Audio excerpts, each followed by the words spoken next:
Selamat pagi sahabat jantung. Apa kabar pagi hari ini? Pasti dalam keadaan sehat semua.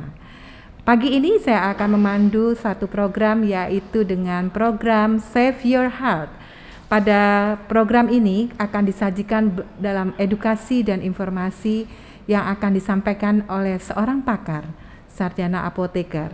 Pastinya terkait dengan penggunaan obat-obat bagi pasien jantung kardiovaskuler. Pagi ini juga kita akan mengupas tuntas terkait bagaimana sih penggunaan obat tersebut dan kapan kita bisa menggunakan obat tersebut, akan dijelaskan lebih detailnya pada acara program hari ini.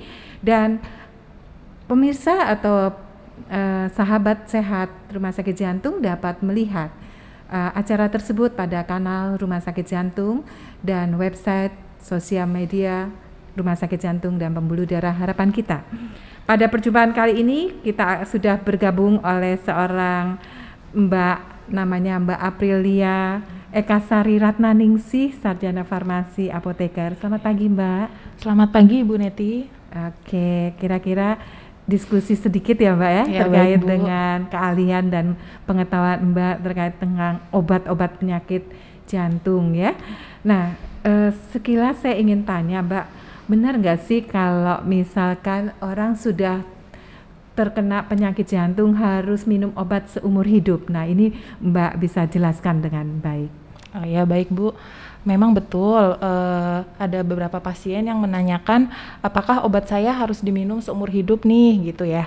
Memang betul, untuk obat-obatan penyakit jantung memang harus diminum seumur hidup karena penyakit jantung ini tergolong penyakit kronis. Jadi obat-obatannya memang harus berkelanjutan. Berbeda dengan pasien dengan keluhan flu, batuk, mungkin kalau gejalanya sudah hilang, obat tersebut boleh nggak dilanjut atau di stop. Untuk obat jantung harus tetap berkelanjutan, diminum setiap hari sesuai dengan petunjuk atau instruksi dari dokter. Kalaupun untuk lanjut atau tidaknya tergantung dari kondisi pasien tersebut.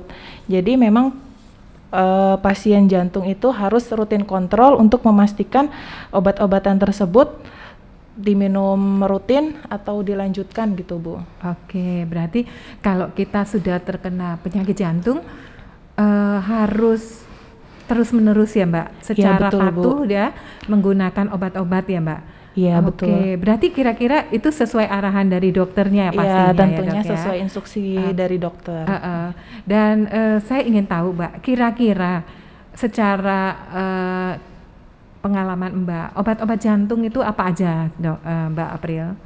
Untuk obat-obat jantung yang biasa dikonsumsi pasien di Rumah Sakit Jantung Harapan Kita, itu ada obat bisoprolol ya atau Concor. Okay. Obat ini fungsinya untuk membantu denyut jantung ya Bu ya. Jadi untuk membantu jantung dalam memompa darah.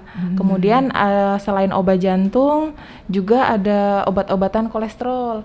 Contohnya ada simvastatin atau rovastatin. Terus ada juga obat diuretik. Obat diuretik ini ada furosemid. Nah, cara kerja dari obat ini istilahnya untuk membantu mengeluarkan cairan yang ada di dalam tubuh.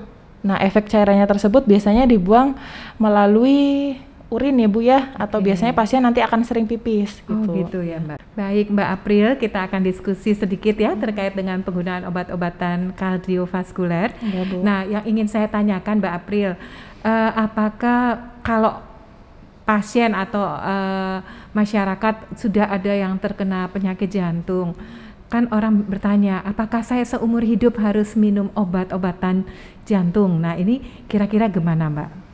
Ya Bu, memang betul ya, untuk pertanyaan tersebut sering ya ditanyakan kepada kami, apakah pasien jantung harus minum obat seumur hidup? Memang betul, pasien jantung itu harus minum obat seumur hidup karena penyakit jantung itu tergolong penyakit yang kronis. Berbeda dengan penyakit pada umumnya seperti flu, batuk. Mungkin obat-obatan flu atau batuk bisa di-stop kalau gejalanya sudah hilang. Nah, kalau jantung ini walaupun gejalanya mungkin sudah hilang ya Bu ya, obat jantung ini perlu dilanjutkan.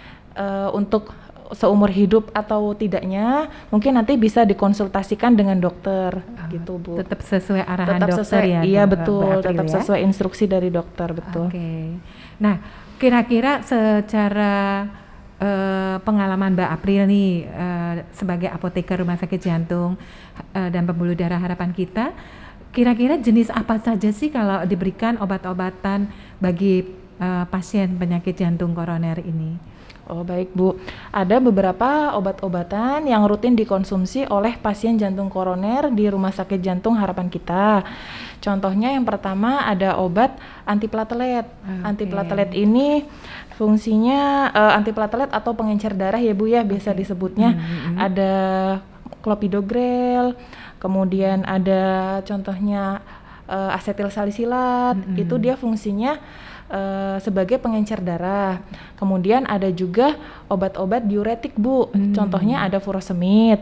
Dan obat furosemid ini fungsinya buat mengeluarkan kelebihan cairan dari dalam tubuh. Nah, memang dibuangnya lewat pipis Bu atau buang air kecil ya. Iya. Jadi nanti pasien jantung memang akan sering pipis gitu. Kemudian ada obat kolesterol, contohnya ada simvastatin, atorvastatin. Selain itu juga ada obat untuk mengatasi serangan seperti ISDN atau isosorbidinitrat. Dia fungsinya buat mengurangi nyeri dada atau pada saat serangan. Nah, cara minumnya biasanya obat tersebut diletakkan di bawah lidah gitu Bu. Baik, setelah Mbak April jelaskan tuh ada obat-obat jantung yang melalui semuanya diminum ya, ada juga yang melalui lidah ya. Betul. Nah ini bedanya kenapa nih Mbak? Perbedaan antara yang langsung diminum dan ada yang ditaruh di bawah lidah. Tadi Mbak kan sudah menjelaskan ya. Betul. Terkait dengan kecepatan kali ya, kecepatan pengobatannya. Coba boleh dijelaskan Mbak. Baik, memang di sini ada obat jantung yang bisa langsung diminum atau cara penggunaannya diletakkan di bawah lidah ya Bu.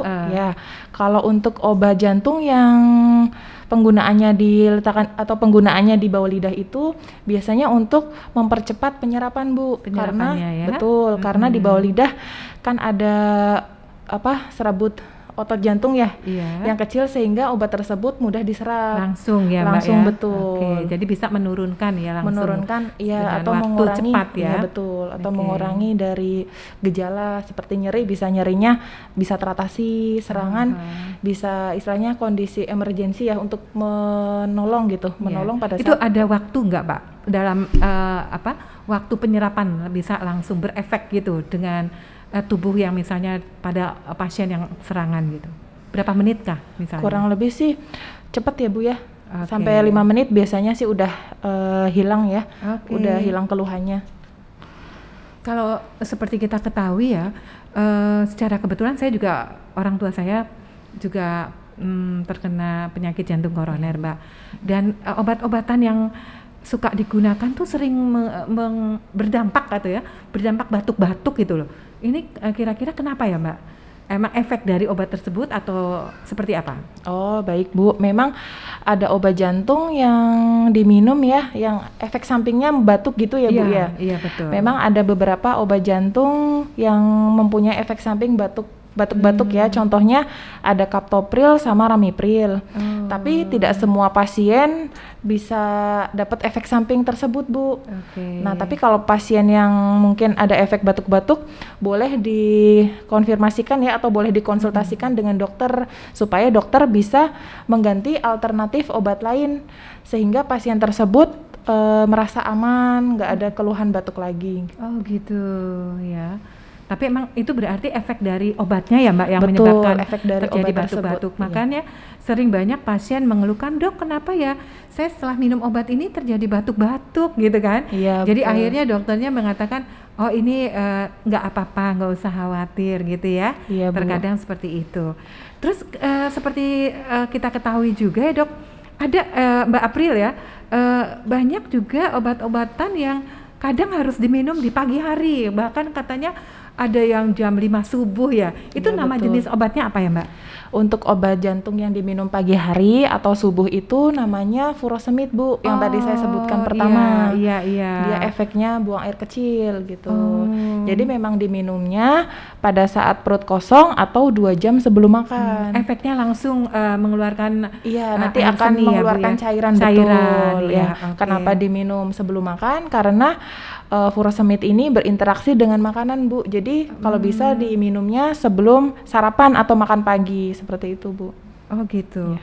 Nih kalau misalkan mungkin ada saking banyaknya obat atau saking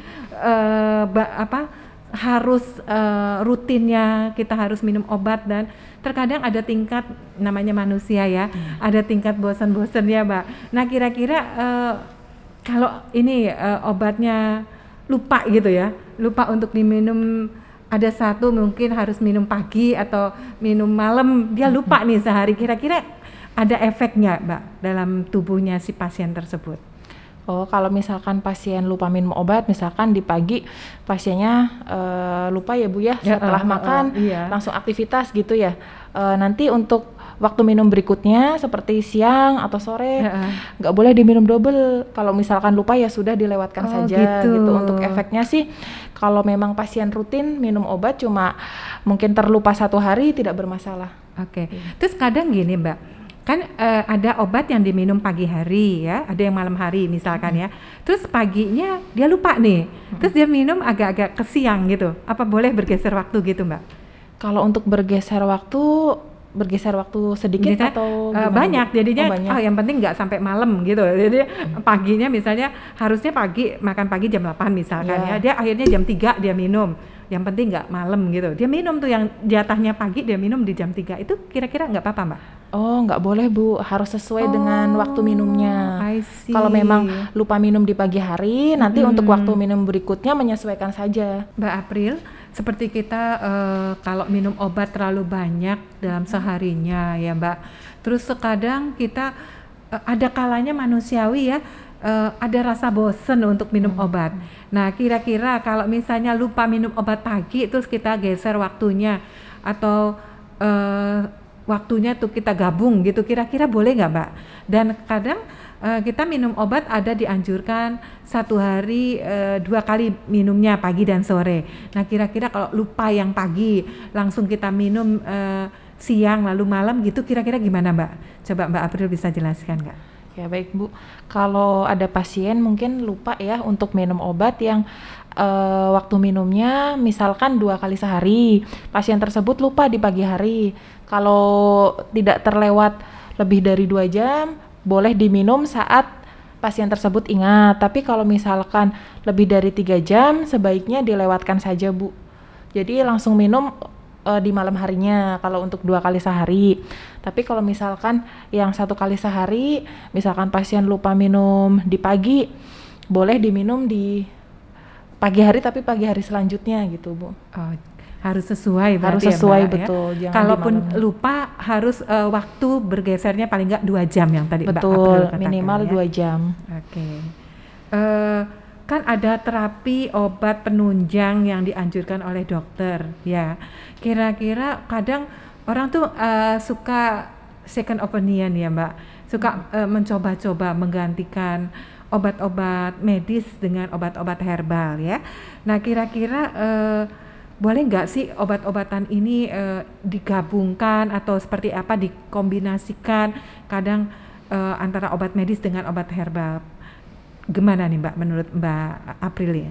Oh iya baik Bu, beberapa pasien ada juga yang menanyakan seperti obat jantung boleh nggak sih digabung dengan obat herbal atau jamu, mungkin ya Bu ya.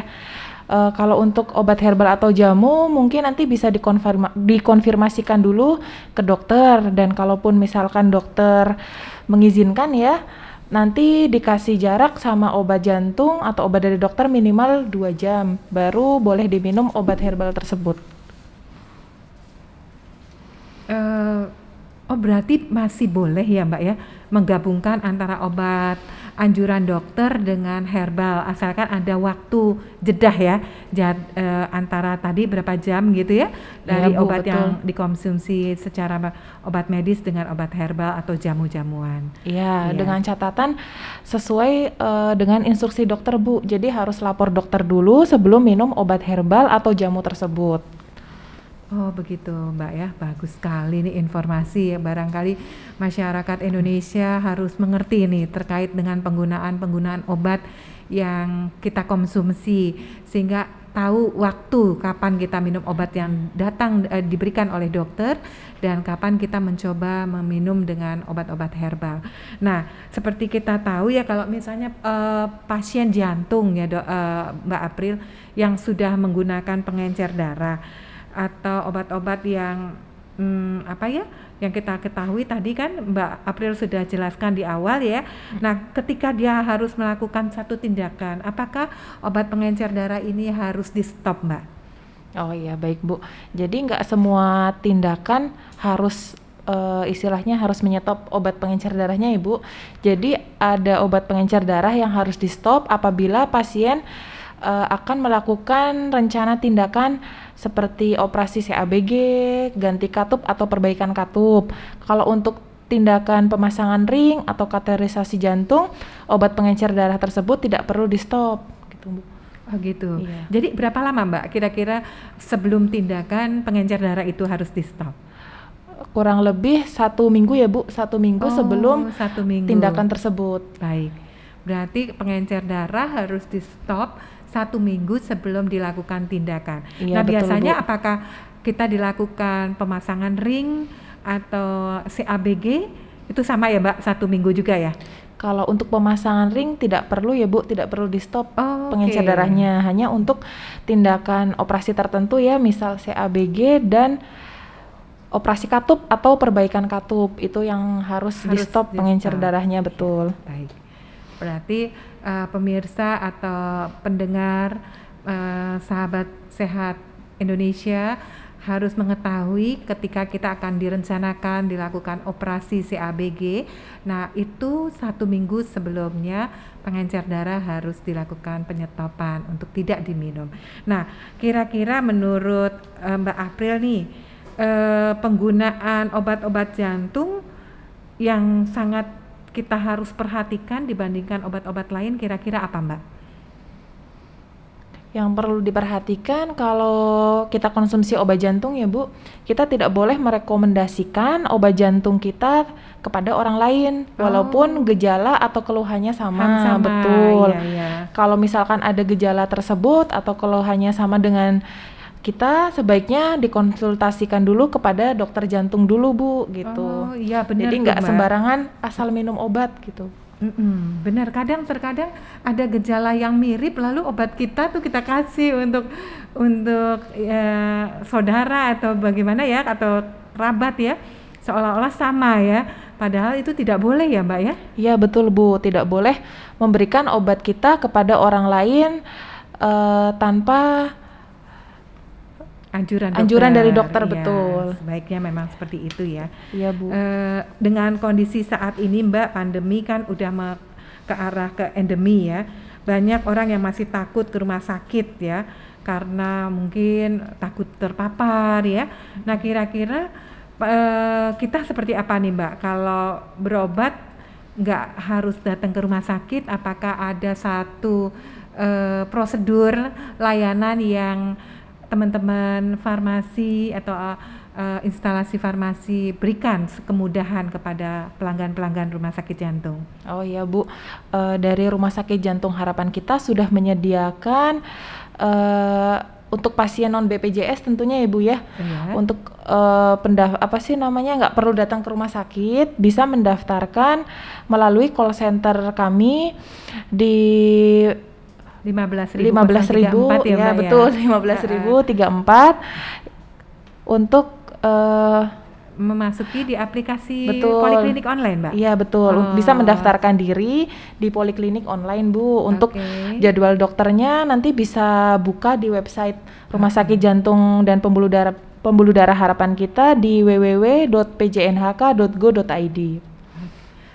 Mudah sekali ya, barangkali pemirsa atau pendengar semua masyarakat Indonesia yang mungkin dalam kondisi belum berani ke rumah sakit atau seperti ada masalah untuk datang ke rumah sakit, bisa menghubungi 15034 menggunakan aplikasi poliklinik online kami, dan di sana akan dapat melayani kebutuhan-kebutuhan pemirsa semuanya.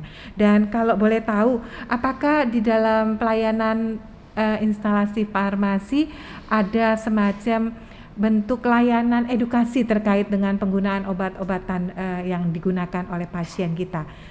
Kira-kira seperti apa, Mbak? Oh ya, dari instalasi farmasi ya Bu, kalau ada pertanyaan dari pasien terkait dengan obat, bisa datang ke depo farmasi Rawajalan, bisa langsung minta bertemu dengan apoteker kami yang berdinas di hari itu, atau bisa melalui nomor telepon di Rumah Sakit Jantung Harapan kita di 021 568 4085 dan minta disambungkan ke extension farmasi di 1501 atau 1512 untuk bisa langsung berbicara dengan apoteker kami. Luar biasa ya pelayanan farmasi Rumah Sakit Jantung dan Pembuluh Darah Harapan kita yang sangat-sangat profesional sekali untuk melayani masyarakat kita.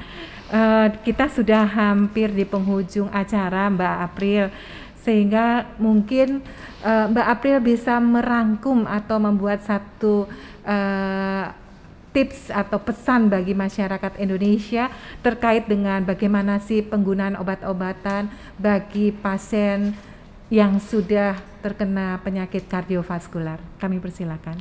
Baik, seperti yang sudah saya sampaikan sebelumnya, untuk sobat sehat Rumah Sakit Jantung Harapan kita, jangan lupa untuk rutin minum obat jantung sesuai dengan instruksi dokter. Aturan minum dan waktu minum juga tidak boleh dilupakan. Selain obat juga sobat sehat harus memperbaiki pola hidup dan pola makan agar badan tetap sehat dan terjaga. Anggap saja obat jantung itu sebagai vitamin atau suplemen, sehingga tidak perlu takut untuk efek sampingnya ya.